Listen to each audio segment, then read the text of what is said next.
What is up? What is up? Sunday night. Gonna do a quick stream tonight. Hopefully, see what's going on out here in the world. Sunday is kind of like that chill time. You know, it's like that relaxed time because the madness in my mind always starts Monday. You hit the ground running. I know a lot of us are tinters. We probably got our schedules already set. So Sunday is that little bit of calm before the storm. And usually, like I said in my other streams, man, Monday is the day where people kind of get done with their weekend and they're looking to do something. So what happens? Your phone is like going off the hook. Monday, my phone is just going off the hook. All day Monday, I'm trying to get work done and it is going off the hook. So I just enjoy it. I look forward to these little streams. This is like my chill out session. And also nowadays with networking and stuff like that, we kind of can share what's going on with the craziness. You know what I mean? Like if you're tinting or you're getting your schedule set up, you know, it's mad crazy. People are calling you crazy. So I share your pain. So I'm feeling what you got going on. You know, we're in this together. So man, I see we got 4 people. I appreciate you guys stopping in. What's up, Tim Pro? What's up, David? Hey, okay, so I know Tim Pro, I know David, you guys are going down to Texas on June. I am trying to go. I want to hang out with you guys. So that is my goal. I'm hoping I can roll down there and hang out with you guys. I'm not competing, but I just want to go hang out. So I'm trying to get that in the works, man, because I feel like this is going to be epic and I want to go down there. So I am trying to plan on going on there. We got Jay Bird. What's up, guys? Oh, I don't know. It could be me. I could be just amped up tonight. Maybe I'm a little excited, you know. Maybe my volume, maybe I have to turn my volume down a little bit. Maybe I'm hold up, let me see something here. Maybe I'm a little too amped up. I'll turn it down a little bit. How's that? Hopefully that's better. No, man, I love to be able to meet you guys. Maybe we can vlog it or something like that. And no, it'll be fun. Like you said, David, this is like a time where it's just chill. It's not all official. It seems like it'll be just fun to hang out, talk stuff, talk tint. So, you know, I'm really trying to go. I'm really trying to hold out and plan for that. As of now, I don't have anything on the schedule, but I was talking to my wife and I might just freaking blast down. And hey, I mean, all you guys are going down there, man. I really, really would like to try to go. So I don't want to miss it. And it's kind of crazy that they did have the tint conference over in Indiana so many years ago. And for me, that's not that far away. But I know the new one, this year's one is going to be in Orlando, but I don't know if I'm going to be able to double dip. But I definitely want to hit up the Texas one because, like I said, it's relaxed. We can just hang out. So I am kind of trying to plan for that. What's up, Johnny Bears? So I really want to try to plan for that and hang out with you guys and stuff. So I am going to try to make it down there, and hopefully it all works out. Hopefully it works out for everybody. So I mean, this is crazy. It's going to be fun. Jay, hey, you and Tint Pro can battle it out. You know what I mean, and hang out and get it done. I'm just going to be hanging back, chilling. I'm just going to be hanging back and just relaxing. So, like I said, I hope that I can get down there. I hope I can hang out with you guys. I know it's going to be a good time. So I want to try to work on that, but. Yeah, no, so it's a lot of stuff. A lot of stuff is going on. I'm trying to actually, like I said before, man, I'm trying to just pump right now all I can, because in a couple weeks from now, we got kids sports and stuff. So Friday, Saturday, and Sunday is going to be a little tough. It might be tough to get the stream in on Sunday. I don't know. We'll see, because I know I'll be coming back from a lot of the sporting events. I don't know if I'll be home. So we'll worry about that when we get there, though. Maybe it have to be a late night Sunday stream. I don't know, but we'll see how that goes. But things are going to be changing a little bit coming up here. So now, right now, my plan and my goal is to just get the customers in as soon as I can. I'm plugging them in. I'm going to try to just, you know, just do it, you know, much as I can. Jay would tint the whole car with a bulldozer. That's crazy. But I know we're going to have Colin Christmas on in a little bit. He's getting his stuff taken care of, and then he's going to stop in. I'm sure a lot of you guys know who Colin is. He owns a business in Texas. I'm not sure how far he is from Tint Pro. I know he's getting set up right now. I'm not sure how far Colin is from Tint Pro. Smash that like button, you guys, real quick if you can. Colin's getting set up. I see him in the background here. He's getting the stuff all situated. What's up? What's up? What's up? Let me know. Give me the thumbs up when you think you're good to go, man, and I'll plug you in. But yeah, no, I hope everyone's doing well. David, like I said, that would be so much fun if we can get down there. Tim Pro, I know you're going. I saw you had your shirt on earlier today. So that would be awesome if we can hook that up for sure. I need to get out and do something. You good to go?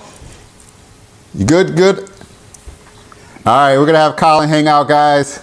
What is going on? I can hear you loud and clear, man. What's going on? Awesome, man. How's it going? Hey, it's going good. It's going good. Good, no good. doubt. Man, it's crazy because I know people that, I popped up on YouTube a little while ago. I stuck in there, I hung out, but me and you, we go back. You said earlier 9 years, dude. It's been a long time that we've known each other. Dude, yeah, it was. I was thinking back, like the last time we spoke on the phone. We were talking window tint. I was in the garage at my sister's house, probably about 3 miles from where I live now. Since then, I've lived in South Carolina. I was out in South Texas, West Texas, Sacramento, and then you've been just steady. Dude, you steady and just worked yourself right back into tinting full time. So like, I know. That's crazy. I'm all over the place. You're just nice and steady. Well, you know what? See, that's the thing too. I moved around a little bit, but I can still remember that night that I called you and you're like, you got a couple minutes? I'm like, got a couple minutes, man. And you're like, I got a couple minutes. And like, I was struggling with shrinking back windows. And you just like took the time out of your night. You talked to me, you kind of got me going on the right track. And like, I still remember that because a lot of people will never know, like, you see all these people on YouTube in these groups, but like, yeah, man, way back in the day, you helped me. And like, I've been just trying to help people and offer my advice, but man, you hooked me up way back in the day. It's part of the industry. And I think it's something that's turning for the better right now is that we're seeing a lot more help. Before it was like, one person taught you. And I think for me, the guy who taught me how to tint has always taught his tinters. He's not worried about them going off and making their own shop and doing their own thing and taking what he taught them and creating a new business out of it. And they've never really had an issue. Like he's never had an issue. I don't think he's had anyone that's really gone up against him. But like, it's just kind of one of those things. I think now it's, there still is the fear that you teach somebody and then they open up a shop 2 miles down the road. But I think right now with all the online groups, the Facebook groups, that was like the biggest thing for me. Another tinter introduced me to those groups. The guy who really worked with me on shrinking, he introduced me to a lot of the groups, and those groups have like turned into, I've got jobs from those groups. So like it's a cool industry to where it's gone. Even in the last, I think 2012 was when I first started joining those groups. Yep, it's crazy. I think like I really relied on those groups too, but it was the thing like where you could find someone that was actually willing to take the time out of their day. And like I said, you helped me and I greatly appreciate that, from ever, because it's just, sometimes you need someone that just kind of can take you just a little bit aside and kind of just really work with what you got going on and try to help you make that into something. You know what I mean? So yeah, I appreciate it, man. Like I said, I've always known you and I followed you too. I followed you when you went to school for a while and then you had your son and then you like moved again. And I'm like, oh, he's getting back in the tint game. Let's go. He's getting back in there. And then now you got your own business and doing everything. So that's crazy. I was supposed to retire in 2014 when I tore my rotator cuff. And then I ended up taking like a 3-year break. Then couldn't find work in computer science and just ended up like, all right, well, if I end up at a factory and I can work at a factory, I can go hang some window film, and just took a gamble. Dude. Like we took a gamble and it paid off. Like 2.5 years later, we bought a house out here in Texas and started a shop 3 months ago. So I mean, it's a great industry that way where like, you can just go. A big thing for me was working for Expel. Like that was huge. Like I worked for them for like 2 years, and you make a lot of good contacts. You learn a lot, and then you get exposed to a lot of cards that you normally wouldn't at shops. I mean, like I swear it was like 3 weeks straight I was doing Tesla Model 3s. I'm like, I saw that Tesla Model 3s. It's so annoying. right, yeah. No, you like banging them out, yeah. So let's talk about that then. You were in California, and then you went to Texas. So what city are you in now in Texas? The shop's in Leander. Which is about 15 to 20 miles north of Austin. So we're just in the Austin major, like suburban areas. So yeah, it's just a small shop. We found out here, like shops are crazy expensive. It's growing. Houses are just being bought up quick. I think there's like 3 houses under 300,000 in our like area here. So like everything's grown. quite a bit, and finding shop space. So I found a shop that was, they call it triple net, so you don't have to pay the taxes that go up every year. And it was just the right price, man. It just worked out well. Picked up a couple of wholesale accounts and just do a little bit of that for some detail shops, and then just my retail business. Yep. So and that's what I tell people. I tell people that too. I tell people, like, you know, if you're trying to start a business or go on your own, you're doing it for the side. Nowadays, it's like, man, you don't try to just grab all these people. Nowadays, networking with people helps a ton, because I've been able to network with a few shops, and I go to them once a week, and they bring me that work. Just like you said, it's like it helps out so much. You know what I mean? Yeah, when you're slow too, and then when you're busy. So how I do my scheduling, and kind of from a small, like, I'm just starting to learn. I mean, it's all kind of new. So basically, I just schedule one car a day at my shop, unless my wholesale account gets me early enough, and then they say, "Hey, we need you the whole day here," and then it's cool, because it's gonna pay for itself. But yeah, so last week they called me and like, "Hey, Thursday and Friday, what do you got?" I'm like, "I got those 2 days open," and then okay, book them both. We got work for you.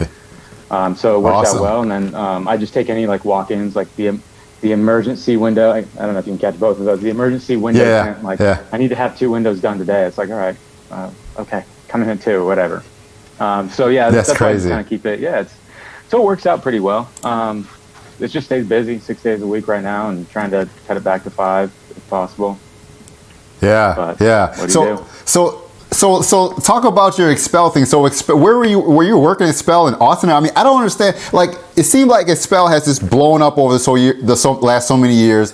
A lot of people are using their product. Like, they came out with Window Tint in the last so many years, but they always did like PPF, and then now like a lot of people have Expel tint shops or something. I don't really understand it. Like, you know what I mean? Yeah, the Expel brand has really blown up with I think around the time that Dean started hitting the groups. I think he'd been with them like 5 years now. Or maybe, no, it was like, 2016. I think 2016, 2017, somewhere in there is when he started. And then they started like kind of gaining some traction with his patterns in the DAP system. Because patterns, with Window Tint, like, patterns for most of the software systems just hadn't really stepped up. And Dean said, okay, well, we need these closer to hand cut. And the top edges on those, like, DAP really has an amazing pattern system. So it kind of started gaining some traction there. And then I know that window film was around the same time, 4 or 5 years. And then, but they'd been doing PPF since like 96. Their headquarters in San Antonio. And I can't remember when it was. I think it was like 6 years ago was the Austin, they have retail locations. So the Austin retail location opened like 6 years ago. It was 2013, 2012. Somewhere in there. Yeah. And they were doing PPF out of kind of a smaller shop. And so I came on board with them 2 years ago in February. 2 years, just a little over 2 years ago, I started with Expel at one of their retail locations. So they have a retail location here in Texas. They've got Houston, San Antonio, and Austin. So they've got those 3 locations. And then they do like dealer stuff too. They have they supply dealerships and they help them hire people and things like that. They've got dealer programs and things like that. So it works out pretty well. Gotcha. But yeah, the brand definitely has like really blown up. It's great film. I think it's one of the newer brands and great performing film. And this is all coming from somebody who just worked for them. I'm not an Expel dealer. But I enjoyed the time that I was the company, like working for some of those people. Like, you meet the CEO. He's just chill, laid back. Vice president, like, everyone was like, even in the higher up, are pretty chill.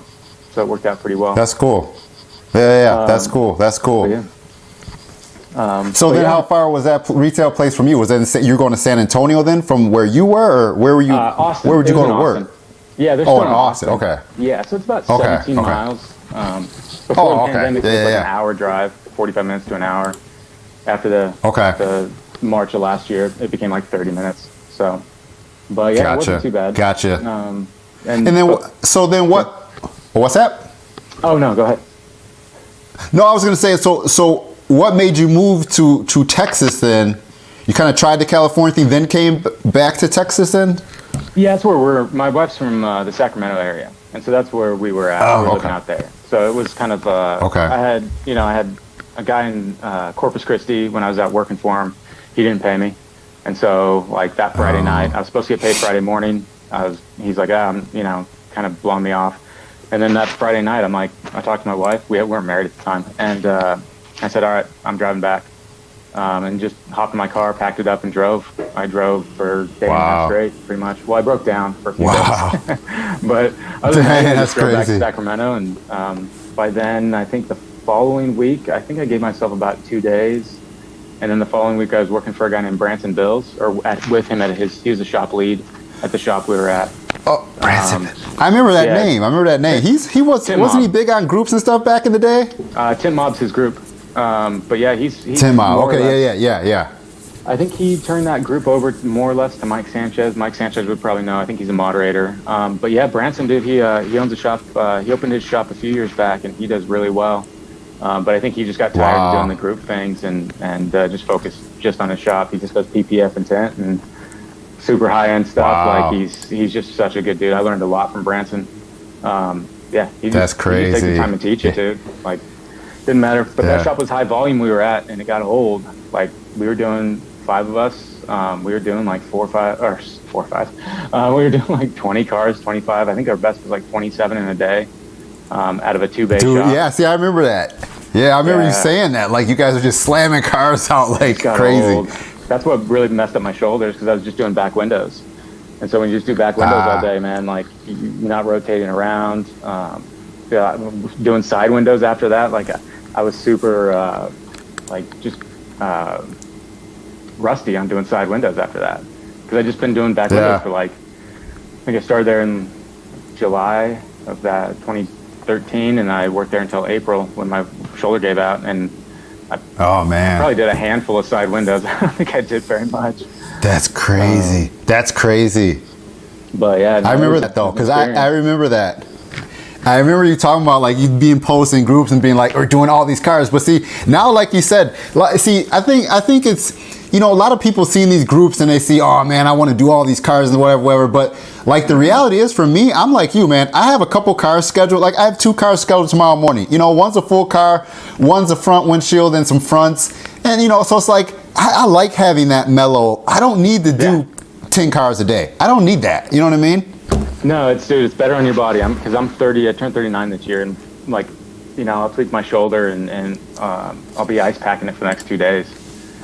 Just because it's just crazy. Like, you know, just doing this, like, it just everything's sore constantly. Can't sleep. I gotta sleep on my back because it's easier on my shoulders. Like, it's just. But it's crazy. It's the funny thing. Go ahead. What's that? No, I'm getting that a little bit in my shoulder too. I feel like I can't even grab my light in the car with my left shoulder and trying to pull up a squeegee on my left side. I always switch to my right. I'm like, man, I'm getting that too, but I'm a little older than you. I'm 44, pushing 45, so I'm a little older than you. There you go. I might not look like it, but you know, I'm a little older than you. Shoot, man. I don't know. Hey, I might need to find a young guy to go in the back windows and I'll stick around the outside. I don't know, man. If you teach somebody and all you do is teach them like the back windows and then you work them into side windows and things like that, like, but the 2 cars a day, dude, that's like, you know, there's enough money in that if you're just wanting just a good living. There's enough money in 2 cars a day. Shoot, I mean, 1 ceramic job a day and my bills at home and the shop are pretty much paid for. So it's really all I need is 1 retail job a day. You know, obviously everyone wants to grow and everyone wants to do more cars, and you know, you see some of the shops that do that, and there's, you know, it's awesome that they can.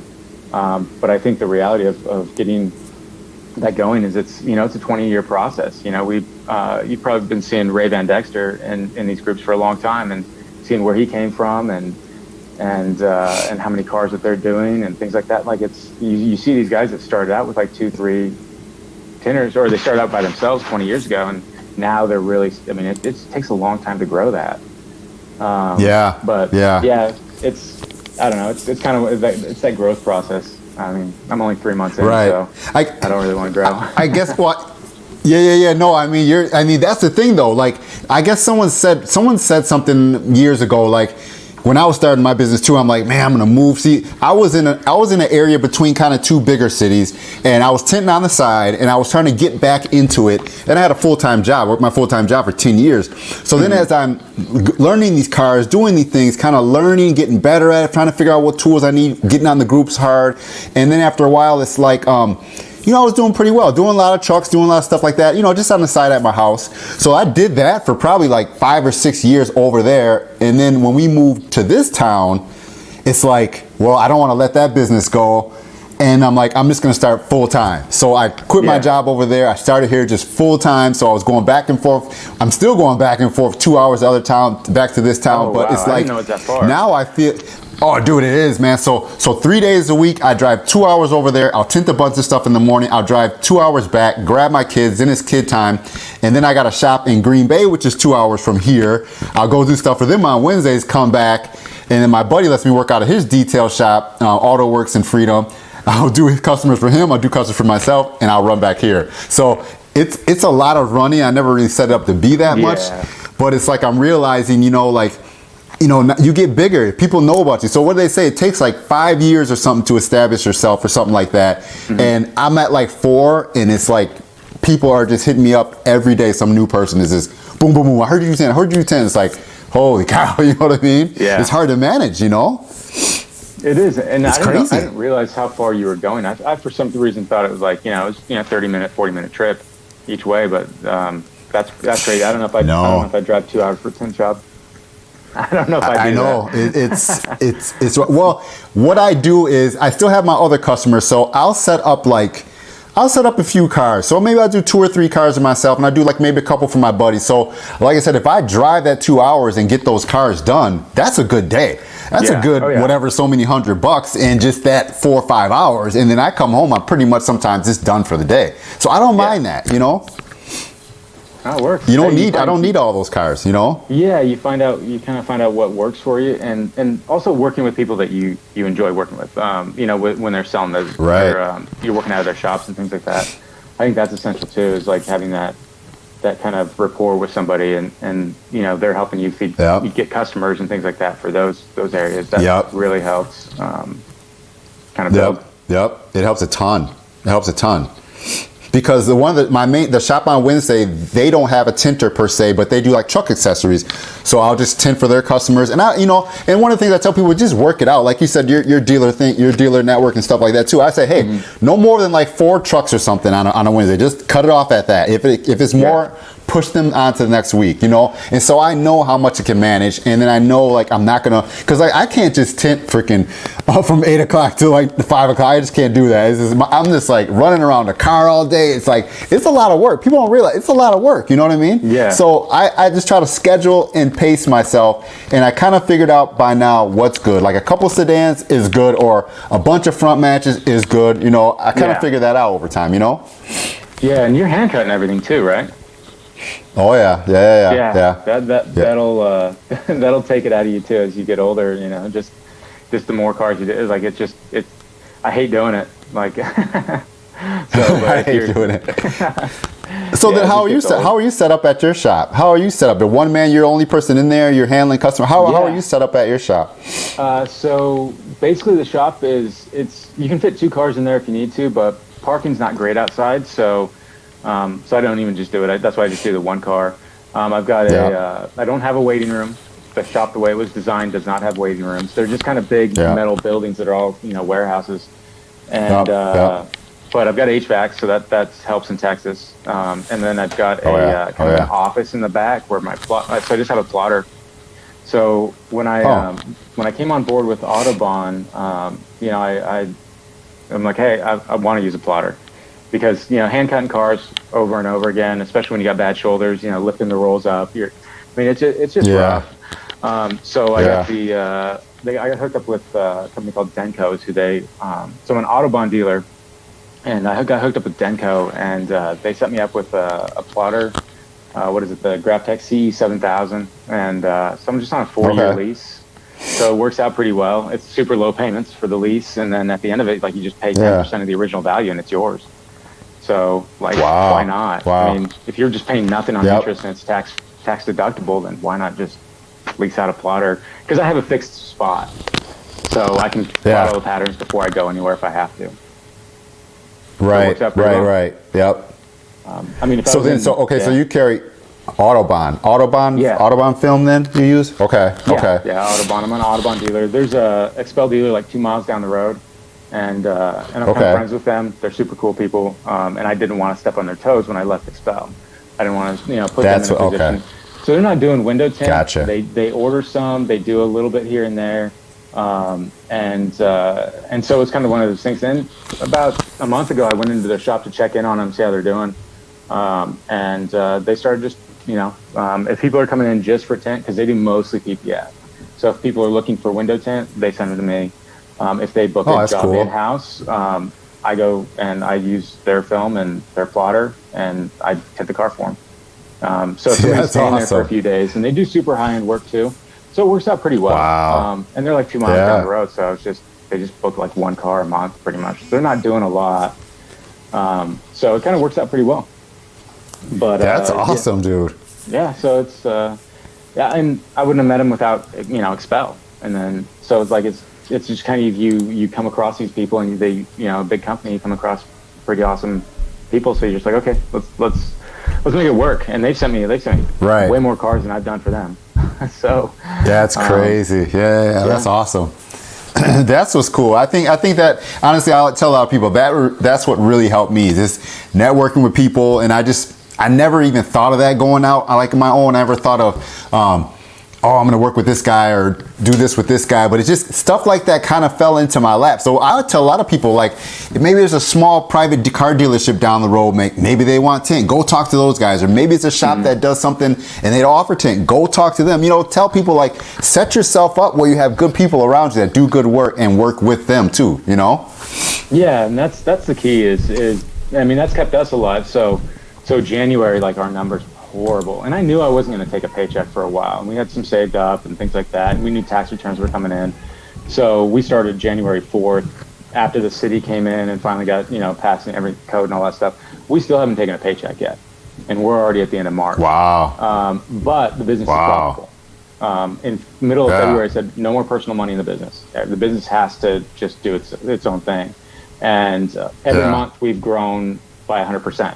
So, like, this month is the first, like, after March ends, we're going to take some money out and pay some bills, personal bills. We're actually going to take a disbursement from the LLC. So, but part of that has to do with the other account that I've got that I do a lot more cars for. He kept me alive in February and in January, like, huge. Like, it's they do detail and PPF and coatings and things like that. So, like, and they do a lot of high-end cars. So on my Facebook page and Instagram, all the high-end cars that I get are all through him. I mean, it's like I think in the last week, I've got a Ferrari F8. I've done Ferraris and McLarens for him, and what else have I done? A bunch of C8s. He had a run of, like, Shelby GT 500s, like, where I did 2 of those, like, back to back. That's crazy. Like, that's all the high-end cars. I hate it. I hate Ferraris. Ferraris, like, I just don't like them. I hate tiptoeing around cars. Yeah. See, that's what I was going to ask you, because I was going to ask you that because I see some of the Porsches and stuff on your channel. I was like, how do you like working with some of those cars? I don't. Have you sat in a GT3, like a GT3 Porsche? I've never even seen one in person. So the GT3, like, the seat it's a fixed racing seat. So it just slides forward and it'll tilt. Like, I think the way it tilts, it lifts up from the bottom. And so crazy. I think I posted it in one of the groups, me just trying to slide into that thing. And I'm only 180 pounds. I'm like 5'9". But me getting, like, just sideways trying to slide into a hole that's about that big to tint the back window.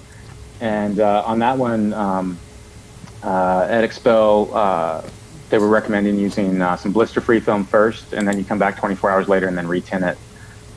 Just because the glass on the back windows of some of those are like a 5 millimeter laminate glass, and you don't want to. Really? If you ever have, like, a warranty issue where you had to redo it, like, it's just better just to do that, so you can just peel it right off. Oh, peel it off of that. Okay. Well, it's a low tack. Matico makes a low tack blister-free film. I mean, it's a pain to work with. But yeah, you tint that first, and then you tint over the top of that after it's cured out, and then the blister-free stuff just peels right off, so you don't have to worry about you throwing a steamer in there and things like that.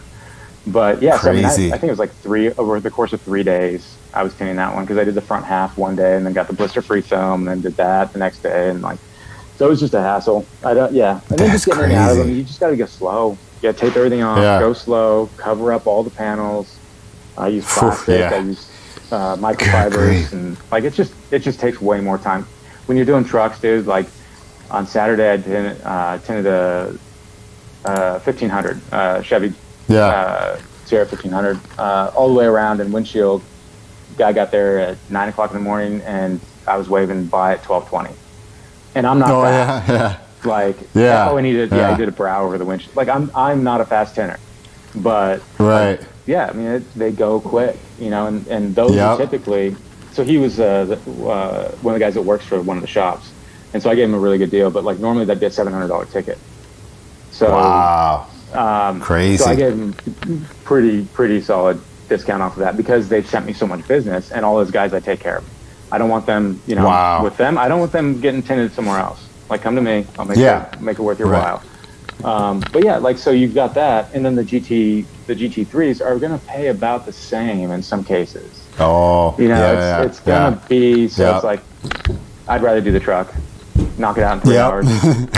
It's just do the truck. Less on your mind, less on your body, obviously. Right? And just do the truck. Yeah, no, that's crazy. That's the reality of it. It's like, you do the trucks. I mean, I've bid out on Model 3s. I don't give discounts on Model 3s. I don't, you know, but average work, work trucks, things like that. If I've got to give you a couple of bucks off to make it worth your while, like, or kind of just have your business, and because you work for it. Like, you know, stay cool out there. I push ceramic big time. I think most of my That's jobs what I was are going to all ask. ceramic. You got okay. That's what I was going to ask. Okay. Because it's warm. It's hot. Yeah, Texas, they don't mess around out here. It's hot.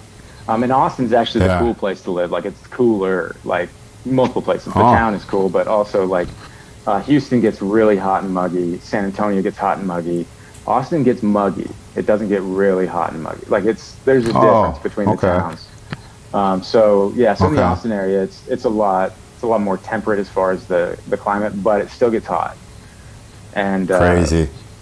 Yeah, and I think, you know, and you were bringing on ceramic. You started using ceramic stuff in 2012. Ceramic I started using like the Terraflex, and then I was really seeing, you know, since I was new in my area, trying to do things and trying to show people new things, I started to say, hey, this is a product you guys should try. It can help keep, you know.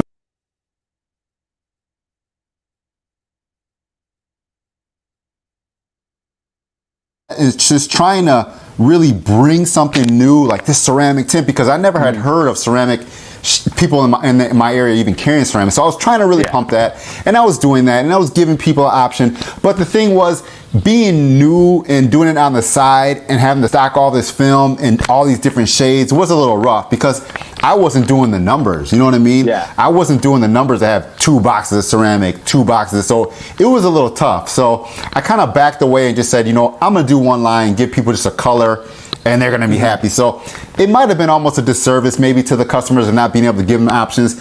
But nowadays, I will tell people about ceramic, and if people really ask for it, I'll make sure that I have it for them when they schedule their job. I'll schedule them out farther, I'll get it, and I end up using it. But I don't really go hard on promoting ceramic though, me personally, you know what I mean?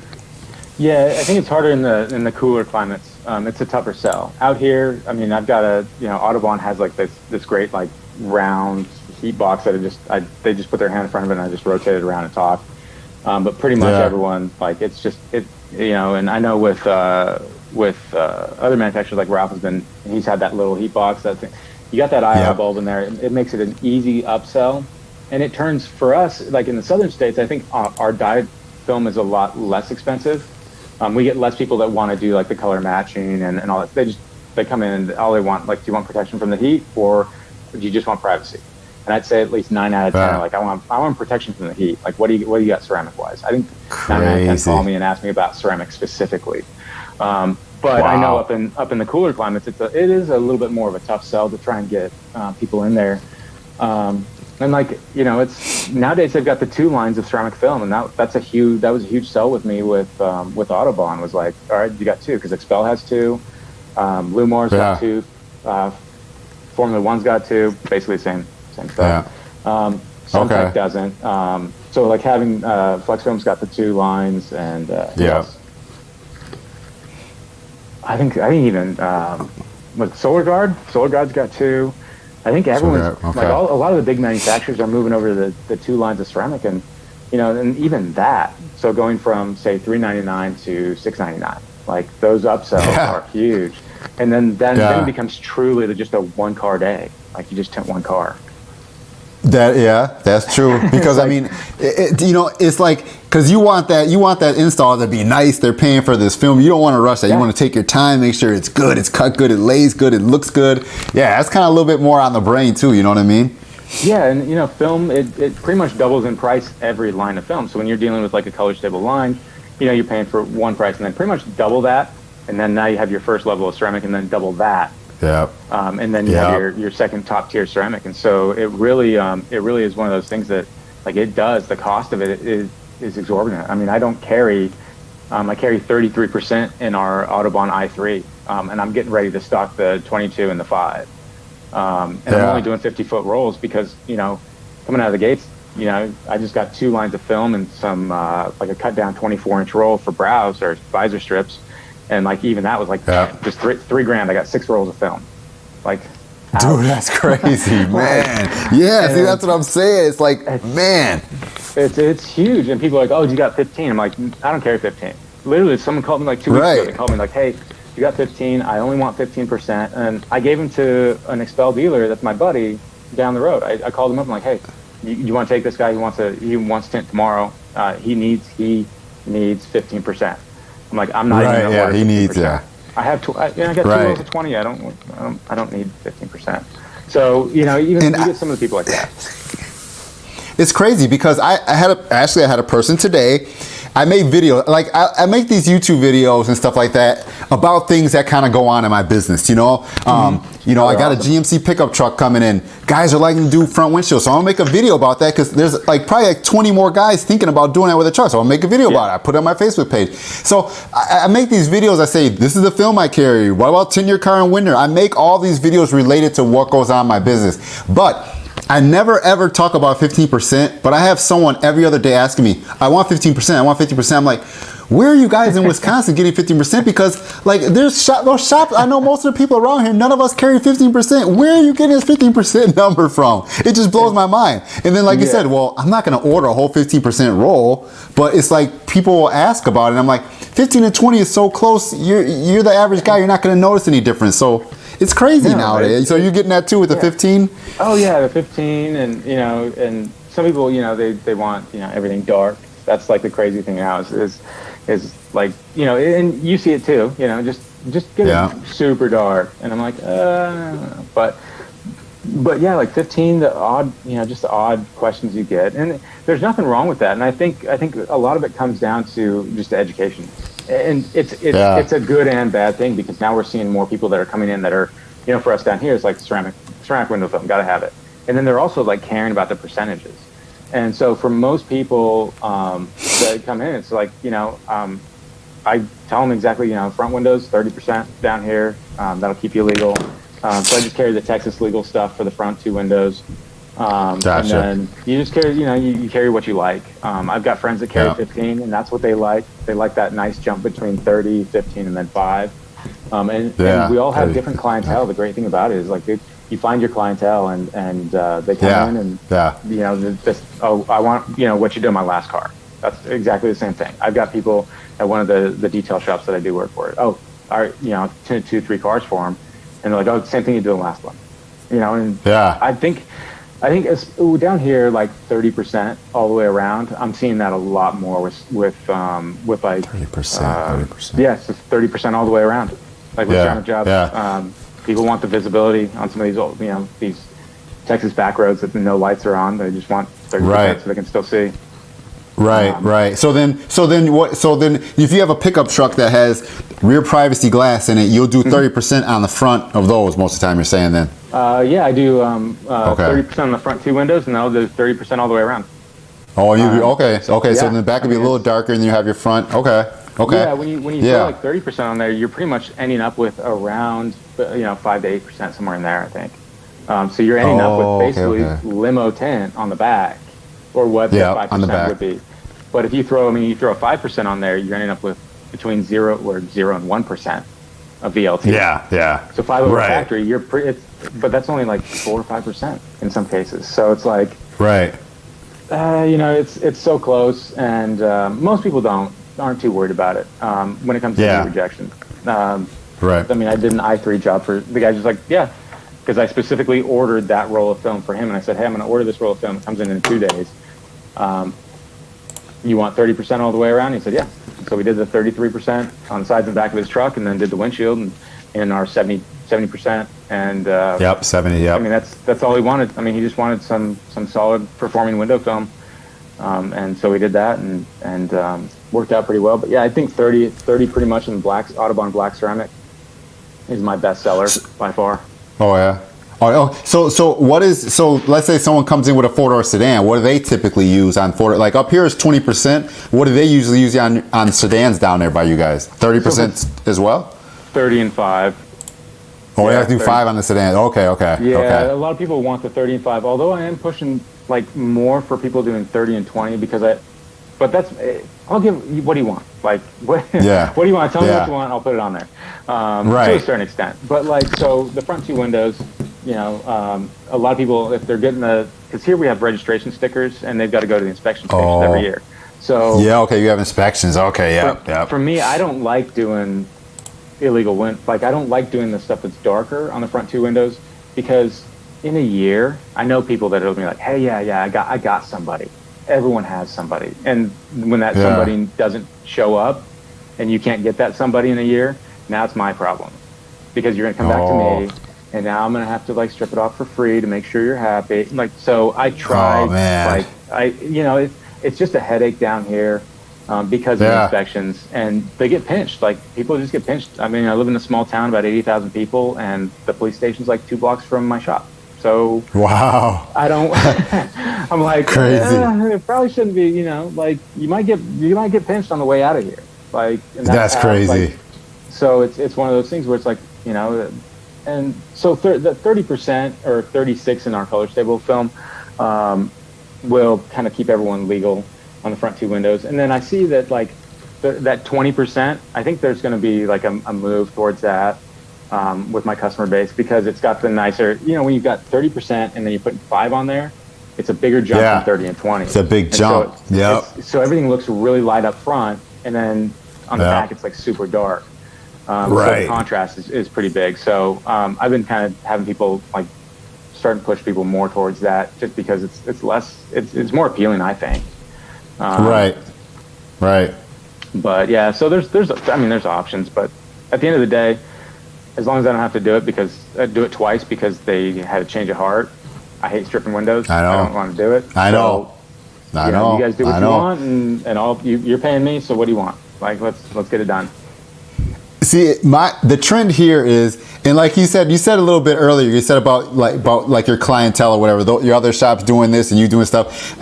People, I do get, well, see, when I started marketing my stuff on social media and Facebook, I think I started marketing it more so as like younger, cool type stuff. So then I do get a lot of guys in their 20s and stuff, and they're all like, make my truck super dark, make my truck super dark. So it's always this dark stuff. But then when I go to some of my other people that, the other shops that I tend for, it's a truck accessory shop. They got like older guys, they got businesses, they're doing plows. So all their trucks are brand new trucks, and they're just like, I just want 20%. And then I go to my other buddy's shop, and he just has brand new trucks, and he's just doing like a 15% out of his film. So you can tell, like you said, the different type of I don't want to say demographics, but just the type of mentality of the people or your customer base. Young guys over here by me, they just don't want it dark, And I can see that, with the different shops, It's crazy. It is really cool. That Branson guy, Branson Bills, there's a tint shop like 2 doors down from him. So he opened his shop. He does a lot of high-end, PPF and window tint. And then his shop down the road is an Autobahn dealer. Not down the road. I'm talking like 2 doors down. But they're buddies. Okay. And he was like, I asked him, because I was curious. I'm like, hey, are you worried about like the whole competition thing of you guys being 2 doors down? And he's like, no. He's like, I've got my clientele. He's got his clientele. He's like, we have different clientele, and where Branson gets a lot more like Teslas and Porsches and things like that. The other one gets more just everyday run-of-the-mill cars, like just the, the average Joe comes in and gets tint from him. And occasionally you get like the higher end car and things like that. So I think when it comes down to it, I mean, you find your niche, and you find the people that you kind of click with, and you find that customer base. I don't know if I'm ever going to have the Ferraris and Porsches out of my own shop, right? Because I don't know if I work with these two things, like it's really hard for me to connect to people that either don't hang window film or don't work with their hands. It's just not my, I got nothing in common with them for the most part. I'll tint the car. I love the cars. I'm passionate about them, but it's really hard for me to kind of find some common ground. And that's what it is. You know how it is dealing with customers. You want to find that common ground. If they're going to sit in the shop, because I don't have a waiting room, so sometimes they sit in the shop for 3 hours. And we can't sit there and talk. Like it gets a little, and so you want to find that common ground with a lot of your customer base. And I think you find it just naturally as business goes on. It works out pretty well. You find what works for you. And dude, it's why I love working in this industry. I mean, it's, for 2.5, almost 3 years, I didn't talk to customers unless there was an issue or like I had to upsell them on something. And other than that, it was like, get back in the tin area. Start right. Yeah. That's how it is. You're not working. So I mean, it's really nice to like have customers that you come in and you have a conversation. I'll tell you, like, dude, I hook veterans up. Like I can't have like a veteran come in and be like, hey, I've got a traumatic brain injury, like, can you tint my windows so I'm not getting migraines and so I can actually live and get out? Like, dude, come in. Like, we'll make it work. That's awesome. And so it's just kind of one of those things. You get those, you get all kinds of people coming in. You hear their stories, and it's like, I'd do it for free if I could make a living off of it, but you can't. Exactly. You can't. So you got to charge something. But exactly. That's how I feel. And some of the people say, oh man, I see that. See, you look like you know what you're doing, you like what you're doing. And like I do, I enjoy it because I feel like it's kind of me getting my daily dose of messing with cars. I wish I could just work on my car every day, but we all know that ain't gonna pay the bills working on your own car. But it's like you're doing that, you're getting that fix of just, oh, this car's coming in, or I got a brand new freaking GMC truck coming in. It's like, oh yeah, it's cool. And like I said, if you could do it for free, you would go out there and do it. But obviously the reality of it is you can't. But you enjoy doing it. And I feel the same. I mean, you've had those crappy jobs where you're like, it's Monday, gotta go to work. Like, it's no one wants to do that. It's right. 3 years ago, like I was at a factory out in Dixon, California, and I was running I don't even know how much that machine that is, like how expensive it is, but it was a polystyrene pre-expanding machine, and I was running that for 12-hour shifts, dude. Like, good grief. You got your earplugs in, and you're sitting there, you're looking up at this machine, and you're just messing with the buttons and all that stuff. I'm like, dude, for 12 hours, graveyard shifts. Like, I dreaded every day. The best thing that ever happened to me, I got a kidney stone that year, and I'm like, all right, I'm not going back to that company anymore. Like, this is my excuse to get out of this company and move to Texas and start hanging window film, because I got a guy that's gonna guarantee me $7.25 an hour, and get back into hanging window film. So like, that's what was kind of crazy when, like I said, it's kind of seeing you, in the groups and stuff, and then seeing you finally say, boom, I'm gonna get my own shop. But talking to you now, I understand, you were working for someone else, even though it might have been a good place, but you just wanted to get back into having that where, I can control this. I can say what I'm gonna do every day. I can make my own pace, and that just makes sense, Yeah, I mean, leaving Expel, there was some personal stuff, nothing with the company per se. Like, most of it had to do with just me getting back home. Being home on time. I'm not home on time now, but at least I'm close enough where I can take my kid to the shop with me. I can plug him in front of the TV. He can do his schoolwork. It's like he can be there. But like, just getting back to just being, because I've been 2.5 years. Like, how, like, I don't know when I'm getting home. I don't know how many times I'm going to do that window. So, we'll try and get home on time. And, And now at least when I do have those, I don't know when I'm getting home. I'm only 4 miles from the shop or from my house. Right. So I can get home, in 15 minutes. But yeah, most of it was just like, I think, once you get older and you've been in this industry long enough, you want to do it your way. Yeah. And anytime you're working for somebody else, you're not going to get to do it your way. There's always going to be, whether it's a big corporation, little corporation, doesn't matter. And usually, you know how it is. Like, you've been hanging window film for so long that if somebody were to come in and say to you, hey, you need to do it this way, or you need to, buckle down and get more productivity done. We need more cars turned. You've been doing it long enough, and they don't have the experience. I'm like, well, no, like, I'm the one that's doing the work. I know how to do this. Right. So it's really hard to kind of find that balance. Some people find it, and it works great for them. But I think at a certain point, you just got to make all the calls. You just got to say, all right, I'm doing it. And that's really what we came down to. Is just, okay, it's time. I've been at it long enough. Right. Now you say we a lot. So does your wife like help with your business too, or is she? Because you say we like. I noticed that early on. Like, we are a team. So right now, my wife has had some health issues the last year, so that was a big deciding factor. Me being closer to home. So with that, but we make all that, like, there is a we. I don't. Yeah. I decide on prices, and I decide on what I'm going to bid cars out for, and how I'm going to do my side of it. But really, when it comes down to the money of it, and what we need to invest in the company, and decisions we need, it's both of us. She's half owner. Like, we're 50-50 on this business, and whether she's there every day or not, it's still like we have discussions. Hey, this is what we're going to do. We hired a bookkeeper to catch us up on the last 3 months, because you know how it is. Like, there's so much I was doing wrong that I didn't know I was doing wrong. You get somebody like that comes in, they're specialized in their business. You pay them, they come in, they clean it all up, they teach you how to do it, and then you go on. Every decision, every major decision that comes down to, there's my wife and I. Like, that's a deciding factor. Because whether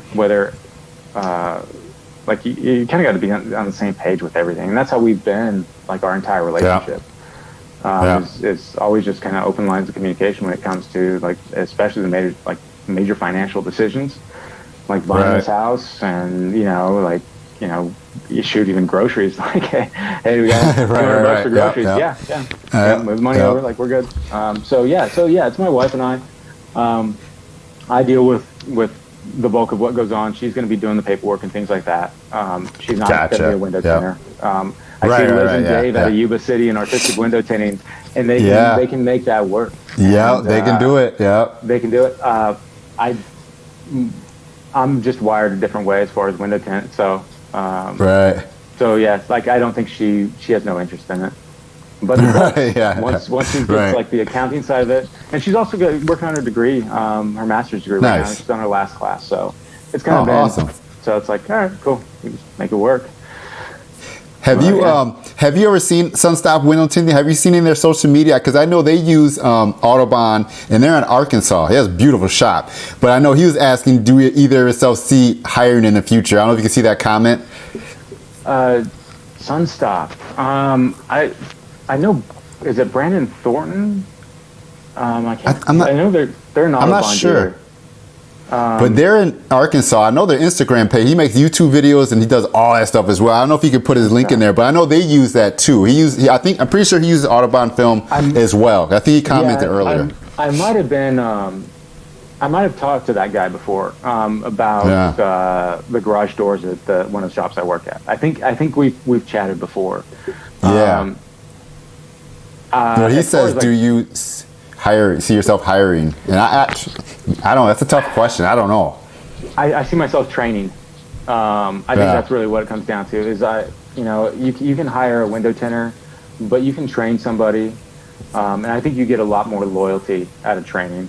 I think and here's the thing: is that, like, what was it? So probably about 3 or 4 shops I've been training at, essentially, because you find those mentors, the guys that's like, hey, I'm gonna bring you in here, and we're gonna kind of slap your hand a little bit and tell you not to do that. Like, reverse rolling. I was at a shop where I'm, Right. I'm Frankensteining a charger, and I'm not a big dude. And I Frankensteined it, and it came out clean. And then they're like, all right, that's the last time you're going to do that. Oh yeah, so it is probably granite. I just saw the comment there. So like, you can then chime in. The next 9 months learning how to reverse roll, and then I saw like the difference of, okay, yeah, my Frankenstein had certain debris in certain areas mostly because of either prep or like my size of getting in the car. And then reverse roll, it's like I rarely have to touch up a back window or a windshield. But yeah, to get back to this thing about hiring, I'd like to see that probably in the next year. My shop, I don't think I have enough room for 2 people. Like, I've got 3 big old sheets of glass on the walls. I've got it set up where I can work efficiently. But I don't see myself turning the volume because I've got 3 spots out front and 2 of them block my bay door. The third one is right in front of my business. And then there's pretty much no other parking.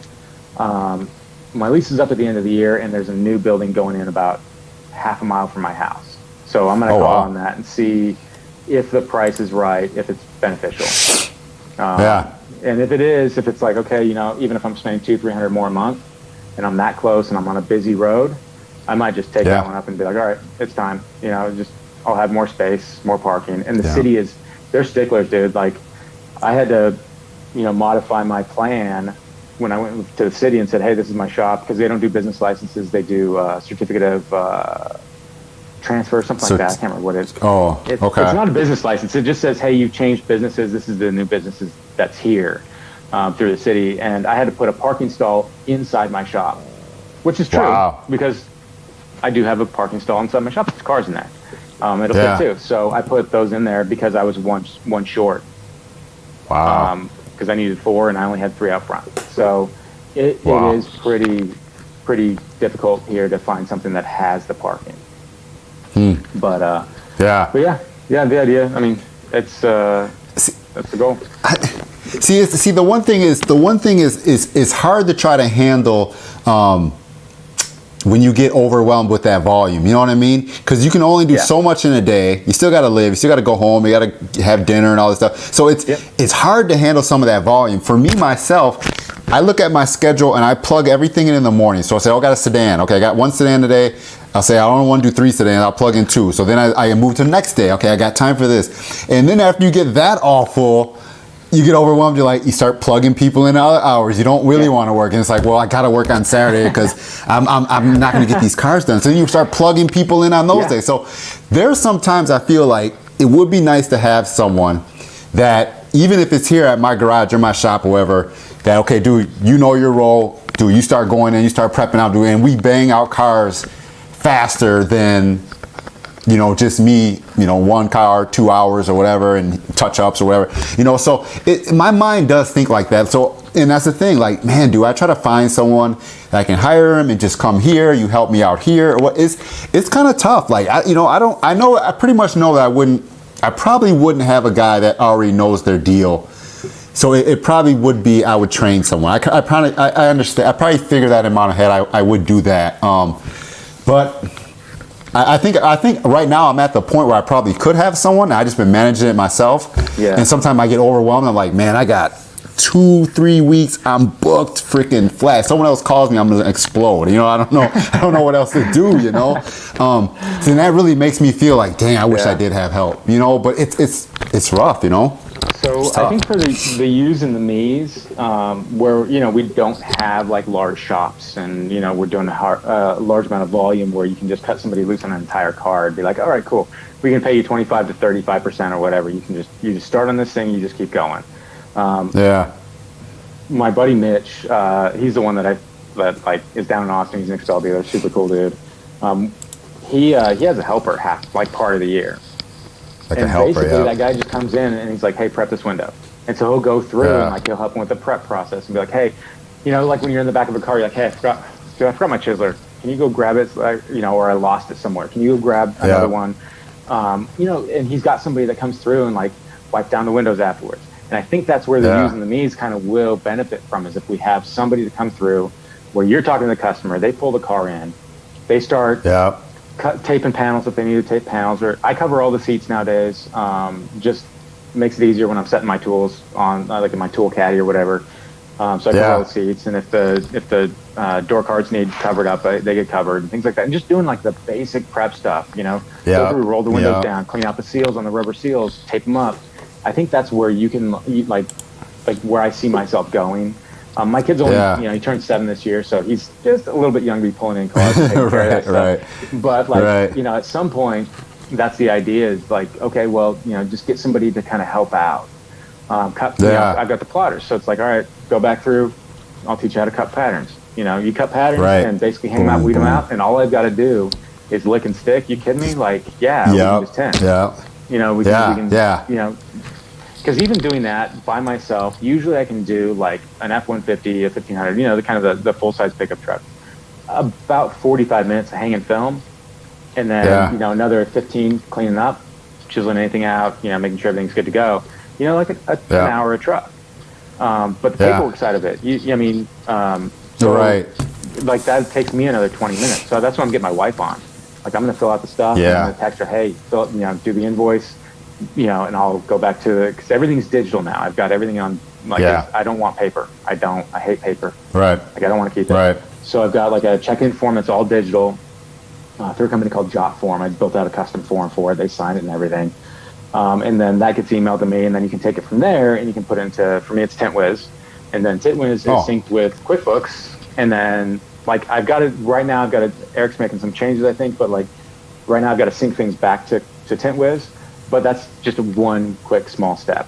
But at some point, the idea is to just go straight through. And then if my wife does all that stuff after I text her, like, hey, can you do this one? All the stuff. And then she can do it from home.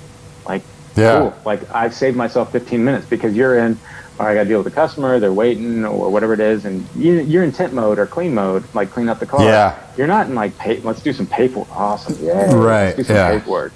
So, that's crazy. Do that, like, and have that helper or somebody to take care of like different aspects of it. I think for the smaller companies, that's like the next step. And then that prep person turns into like, all right, we're going to do some quarter windows. We're going to do some basic cleaning stuff. And then you're doing side windows, single side windows, passenger side, stuff like that. And I think that's where a lot of these companies started going. But I look at like kind of prospects or like, all right, well, my nephew, he's like 17. Cool. Maybe I can, this summer. If he's not working around, like, maybe I can get some help, and that's kind of where your pool of people comes in from is we have to have cheap labor, especially the small businesses. And it's so expensive when you're spending, $400 to $800 a roll of film, and it's you can't throw a bunch of it. Hurts me when I throw film on the ground. I'm like, I know. Like it's, I know. Yeah, like it's. You trash a back window, and it's like, oh, geez, it's a pain. It is tough, and that's one of the things I was doing too this year. Just trying to. I felt like this year I really wanted to start. Like, see, last year was busy. I'm not gonna lie, it was busy. I was freaking just slamming cars out. I mean, of course, tint money is good. It's like, man, it's first year, but I was busy all year. So then this year, it's like, okay, I need to reel it back a little bit. I need to reel it back, like. Watch what I buy. I don't need to just buy every freaking little thing I see. So this year I've really been trying to just watch it, just reel it back. You know what I mean? And like you said, kind of focus a little more and focus on what you need, what you really need for your business, what maybe you want to invest in. So I've been really just kind of really thinking about that, that this year, Yeah, there's certain things that you can make more profitable. Like how much you spend in, I'm not asking a question, but like, so I've been doing like the Facebook ads thing. Like, and I've been working with the experts.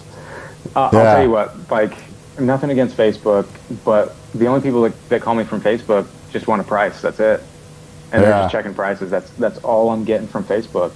See, that's crazy. By far, like my best money has been spent every month on Google Ads.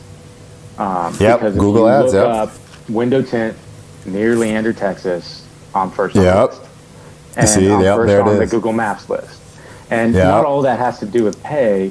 I mean, I went to school for computer science. I don't know SEO, but I can follow WordPress when it says, it's got the frowny face with Yoast SEO. I'm like, okay, well, it says, hey, do this. I'm like, okay, well, I can do this. And so I did that a lot in January and February when we were slow. It was like, I used to call my Tuesdays. Mitch would laugh about it. Like my Tuesday, my off days. I catch up on social media, and my SEO, trying to just build that part of it. And granted, I don't like SEO. I hate it. I think it's silly. Right. Back in the day when Google first came out, like it was just a search engine and you just showed up. Like it wasn't hard. Yeah. I had businesses that you just Google the business and like we're first page, no big deal. But now you have to do all that. But like an easy kind of like sidestep is finding the right keywords or keyword groupings in Google Ads, setting the ad, find out where it performs, asking every single person that comes into the shop when they buy film or they buy an install, where'd you hear about us? And you're finding out you're finding out where your money's coming from. And I will tell you this much: I have gotten 0 from Facebook. That's crazy. Platform. It's a great platform, but I have gotten 0 customers from Facebook who said, "Hey, I saw your ad on Facebook." One of the Autobahn dealers in the next town over is like, "Hey, I saw your ad on Facebook." And I'm like, cool. Like that doesn't do me. Like I appreciate it. He's like, "Hey, cool, looks good." I'm like, well, it doesn't do me any good. I appreciate it, but like, we're buddies and stuff like that. But like, I'm not getting anybody from Facebook. It's all people. And I think your customer base actually is, in my opinion, like your customer base is better from Google because they know what they're looking for. They're looking for window tint in a specific area. The people that I do mostly, like it's a smaller town, a smaller suburban town from Austin. They want small businesses. I've had people say, when I say, "Hey, I'm the owner, I'm the window tinter, I'm the guy that's been doing the whole process here." The guy's like, "Cool, I don't want a big business," and it's refreshing. Wow. It's like this town has been awesome to me. Like I said, dude, it's like we've grown 100% every month. Every single month. That's awesome. Probably be in reality, this month grossing is probably the most money I've ever made in my life. And I didn't I work 6 days a week, but like, it's been phenomenal, and a lot of it has to do with the town. And you work around people. Like when you're a window tinter, you can step into this, and you can pretty much, like I guarantee you, if Wayne Phillips were to step into any PPF window tint aftermarket accessory shop, and you were the manager of it, you'd be able to handle it. Because with window tint, you deal with the best and the worst. You have to be a patient person to do it. You have to. And a lot of this has to do with Dave Dillinger. He was the one that like really put that. He's like, window tinters can really step in because we have to deal with all the crap of the shop. You know, and you're stuck in the hole a lot of times when you're at tint shops. You're just like, all right, get them in the corner. Start turning cars, get in the corner. You have to learn these skills, and with window tint, you have to be patient. Like that's the biggest thing. If you rush and you make mistakes, and then film ends up on the floor, and then you're like, paying for the job twice sucks. So. And see, what you said earlier is what I tell a lot of people. I said if you're a new guy starting to shop, or you're doing it on the side, and you got to address. Boom, Google Business. Get on Google Business. Fill out all your stuff. I put pictures on there every day of another car. Boom, tinted this car. I keep my Google Business just flowing, flowing. And I get 2 or 3 emails every other day. I found you on Google. How much your price is? When can you like Google Business is like crazy right now in this area. But I also have to admit, I did my Facebook a long time ago. When you and I were talking, I made a Facebook page right away. I thought up a name. My wife thought up a name. I did that. So Facebook is I would think Facebook is probably about 70%, and Google and this town is probably a good 75%. So then Facebook comes too. So Facebook and Google are my biggest things, But I just have the Google page, So you don't pay for any of the advertising on Google My Business? I don't do that. I don't do the ads, but I just created my Google My Business. I just locked my address in. I got all that situated, and I just try my best to keep that Google thing flowing. Because when they do window tinting near me, they're in my town. This town is only actually like 20,000, but there's a bunch of towns all around it, and there's only me and another buddy I know. So there's only gonna be a couple places that pop up in this whole like hour radius or so. So boom, it's like a no-brainer, So it's nice. Like I said, moving has been nice for me. No, it's good. And when you don't have to spend the money, because they're there for a reason. If you don't have to spend the money to kind of get, noticed, that's the best advertising. I mean, it's all referral based, and it's all people just doing an organic search. It's free. It's cheap. You're not consistently, having to put money out there, and then worrying whether you're going to get, you're going to get the reward for it. So that's awesome. that Google's doing that, and you can actually get noticed in that area. And having a corner on that market is perfect. But yeah, I mean, it definitely has a big thing. For a while there, I was advertising 25-mile radius, like in Austin. Yeah, and then, I talked to one of my guys that I subcontract with, and he's like, don't do that. He's like, you can't compete in Austin. He's like, don't try to compete in Austin, because if you look for window tint near Austin, the company I used to work for shows up at the top of the list. Why am I going to try and complete with that? 100? What do they make? 120 million? 100? I don't even know. Anyways, I'm not going to try and compete with a public. I want my Leander. I want my small town. I want the people that come in that need window tint that have they come in and they're like, all right, cool. Everyone's chill. Yeah.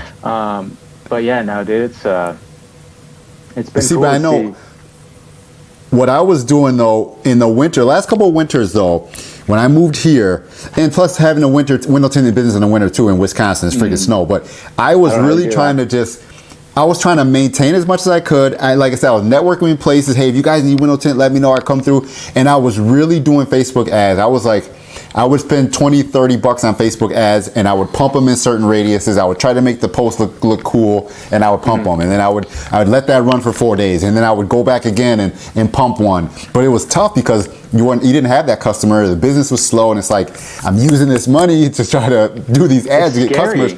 But it's freaky, And then I think I just really kept grinding it and just kept trying to stay in people's heads. So when they were ready, they're like, oh, I keep seeing this page. I'm gonna call this guy. So then spring hits, and they're like, oh, it's warm out now. I want to get your window tint. And I'm telling you, do it in the winter. I'm slow. I'm waiting for you, And then I just kept doing it. And then, yeah, exactly. And then last winter, it just stayed steady. I had only one slow week before Thanksgiving, and the rest was just total steady. So I don't know if that was me just promoting for the last 2 years, or I don't know. But it just stayed steady. So I was thankful, Dude, that's awesome, especially when it's cold, because I noticed that here in Texas, if it's raining, forget it. Phone's not ringing. To be honest, my phone doesn't ring a lot. It rings 3-4 times a day on a good day. But we had that freeze down here a few weeks back, and oh man, I didn't leave the house for a week because we couldn't. There's no slow plows to plow the roads. But, but I can't imagine having to just get out and hopefully someone calls, and then just sit in the cold shop or drive 2 hours for an appointment, and they're like, you know what, it's too cold. I didn't want to do it. They cancel. Lose my mind if I drove 2 hours to tint a car. And they're like, I found somebody cheaper, and you get out there and you're like, bro, great, I just lost 4 hours out of my day. Trust me, it was some of those days. It was sometimes like that, but usually most people have enough respect to say, tomorrow it's going to be snowing or something. I don't think I'm going to come. I'm like, cool. And I always try to confirm. I say, hey, the weather's supposed to be bad, but last winter was really good, and I really didn't have to stay home because of the weather. It was good, and people made their appointments, so it was good. And I tell people, hey, I'm trying to make sure I have enough cars over there in Freedom, so I'm going to put your car with another car, and I'll do all of them a certain day. So I try to tell people that I will be doing that, and a lot of people know, do you still tint in Freedom? So I tell them, yeah, I moved, but I come over here. So people have an understanding, and people are generally pretty cool. So I've lucked out, and but no, you don't want to drive 2 hours or get stuck in the freaking snow or slide into a ditch or something. I mean, it's a lot of things you got to deal with. You know what I mean? So it is crazy. Yeah, dude. It's and that's the thing too. Is I honestly think in the last year and how society has gone in the last year, and I think it's one of the best things about it is small business awareness. And myself included, I hadn't, before I even owned a business, I've owned businesses years ago, but before I really understood how much that means to communities and things like that. And I think a lot of it's crazy how the world goes sometimes, but I think we got away from a lot of that with the Amazons and things like that. And it's the big companies, and it's easy. I order a ton of stuff from Amazon. But the reality is I think the last year has really put that in perspective of seeing what people have lost and how that impacts the community. And when you live in these communities that are kind of smaller, that are not the major metropolitan areas, and even those ones they still care and things like that, and they still have a feeling for it. But I think the small business outreach from customers, and when I text people, I give them a week. So if I tint the car on Monday, I tint all week, and then the following week, at the end of that week, when I find some time, I go back through, and I use Ring Central, so I just do it online. I just copy and paste and write something nice to the customer. I go back to my schedule on TintWiz, And I say, hey, hope you're enjoying this. If you can help us out and give us, if you feel like we've earned a 5-star review, can you, hook us up with a 5-star review? If you haven't, call me immediately and let's find out why. Let's find out why. Oh, that's awesome. We didn't reach your that's expectations. Cool. And so the response from that has been huge. Like, wow. I'd say at least 70% of the people immediately, like I sent it all out like one day, I think it was like Thursday of last week, and within 5 minutes I had 3 more Google reviews. And that's huge. Awesome. But like the response to small business owners saying, hey, maybe you didn't, we're not saying, hey, you didn't think about it, but like most people don't, myself included. Like, hey, this makes a huge difference in our rankings in Google Maps and Google Ads. It makes a huge difference. So it does. So I always send out that reminder, but like people have just been awesome about it. They're like, hey, they, leaving the shop, they're calling their friends saying, hey, my friend's gonna come in next week. All right, cool. Like, that's they love awesome. Small businesses, and I think it's awesome seeing that, and I hope it continues because it's what puts the food on the table here. Yeah. Well, this month it'll put food on the table. Right. No, but that's true though, because I have a lot of people coming into me and they're like, oh, I found you and this is awesome how you do it and you're very professional, even being at your own house, and man, you took care of my buddy came to me and he told me to come to you. But I've been really slacking on saying, hey, if you're happy, please leave a review. I've been slacking on that, and I've been telling myself to get back on that because that is very important. Because a lot of people will say, oh, I saw you on Google and you had a good reviews and you're just one more better review or something than that guy, so I came to you. And I'm like, I need to really start reeling that back in. You know what I mean? Because it is very true. It does. It does. Do you, so I use, I like to separate everything, business and personal fun, like phones and things like that. So I use that Ring Central app, and that's huge for me. Oh, yeah. So I can just do it online when I'm sitting in front of the computer, just copy paste. Because if you're just hammering it out on your phone, it's like, oh, is this thing done yet? You make typos and things like that. So yeah, dude, like I, find every week just a little bit of time to go back through. Are you using like a scheduling software or anything like that? Well, see, I do. I use a scheduling software. I use one that's called Appoint Fix. This is a free app. And you can put the customer's name, you can put their cell phone number in it, you can put the date, the time, you can put notes, you can put prices, and you can also put reminders, so it can remind, and you can send them a text right through the app. It's been awesome. I love it because I can go in there and say, boom, okay, this is such and such. You can set up your message. This is Wayne from Fade to Black, just touching base on your appointment. So I can use that to do all of that, and it'll do it all in that app. And then you can look at it and you can see the whole schedule in green on the calendars. You can go through the calendar. So I've been using that for years and it works, and I just keep using it. But I have heard a lot of stuff about TintWiz and different things like that, but I just haven't looked into it yet. But I hear it's awesome software as well. But yeah, as long as you're keeping track of that, you can always kind of go back through and be like, hey, I'm just reaching out, making sure everything's cool. I mean, I think 6 months would probably be a little bit too far, but like if you go back to the last like 2 or 3 weeks and be like, hey, people are pretty responsive, and then it helps and things like that. But you're already 2 years in. You went solo full time 2 years ago, right? 4. This will be 4 in June. That's how fast it went. Yeah, this will be 4 in June. Yeah. Wow. Yeah. Full time. I remember when I was like, that's a big step, dude, because you were working for a big company and you had, you know how it is. You got the stability, and you're like, I remember when we spoke before, you're like, I'm passionate about this. And we talked about, what your prices were, and I'm like, oh yeah, your prices are good, dude. For doing something part-time out of your garage, your prices were solid. I mean, I think your prices still are higher than ours down here in Texas because they haven't moved much.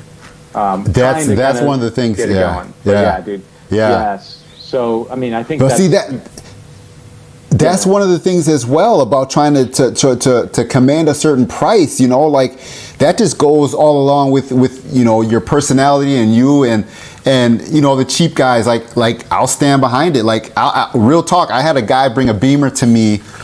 Freaking probably a year, and he's like, I see this and I see this, and I'm thinking, man, you didn't see that like 2 or 3 weeks later, but here it's been a year now. But I stripped like freaking most of that car and I redid it for him. I'm like, and the messed up part about it was we saw it on his windshield that it was his windshield, and it wasn't even really what I did. And I didn't take that time to walk around it and look at it and note it. I just pulled the car and I started tinting it, and he took it, and then it's like, oh, I see all this stuff in there. He stored it all winter, and I see this stuff. So, I mean, basically, like I said, I'm trying to command a price, and someone told me this. He's like, I charge this much for like a windshield because think of the liability. If I have to strip it or I get a piece in there, and if I charge a super low price and I got to do anything and strip it or redo it, I'm totally lost. I mean, well, we're going to be lost regardless, but I'm like thinking, yeah, that makes sense. Like, yeah, this is why I tell people this is how much I want to charge, because the liability of repairing it or fixing it or them being picky or something is like, it's a lot to deal with. So I'm going to command a premium for it, and then if something happens, at least,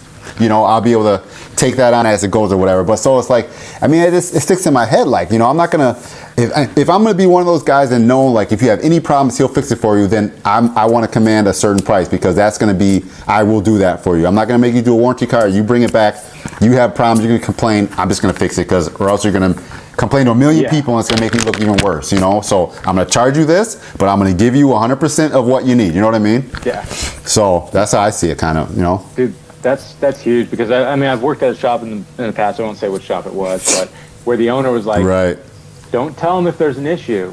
Like, it wasn't referring to me, like, because I didn't have any comebacks there, but like, you know, he's like, don't ever tell him if there's an issue, come on back.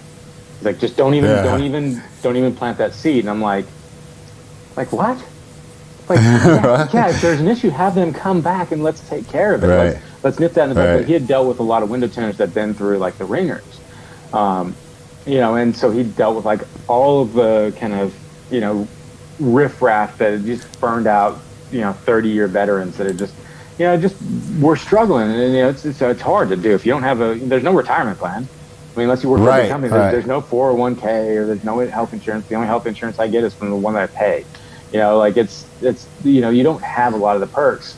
So like he had dealt with a lot of these old kind of broken down window tinters that were just tired. And so like, but for me, with my business, when I say, hey, look, you know, like you said, like, this is my install, you are my customer, like permanent. Like, you come back with an issue, don't go to anyone else, come back to me, we'll take care of it. Right. Like, you know, it doesn't matter. I don't care about the $25, $30, $40 of window film.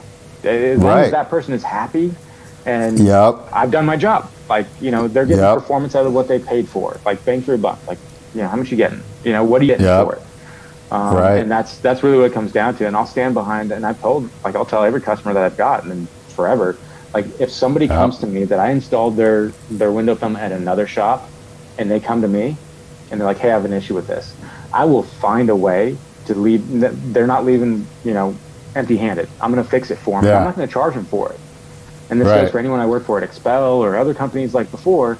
Like, yeah, there's an issue with your install, you come to me, I will find the film. I have connections. You know, I've been in this industry long enough. I can get a hold of the film to fix your car. Let me know.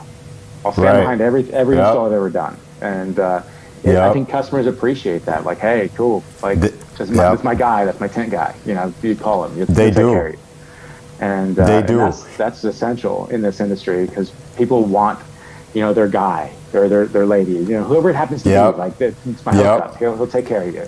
You know? So that's good. Because I had a customer just say that, like, she was talking about another guy. It's like, I'll introduce you to my tent guy. I know a guy. I'll introduce you to my tent guy, because they have that person in their back pocket that they can just call. You know what I mean? And they know that, and it like sets them at ease in some strange sort of way. It sets them at ease. You know? Yeah, it's like the old mob movies you see. I got a guy. I got a guy.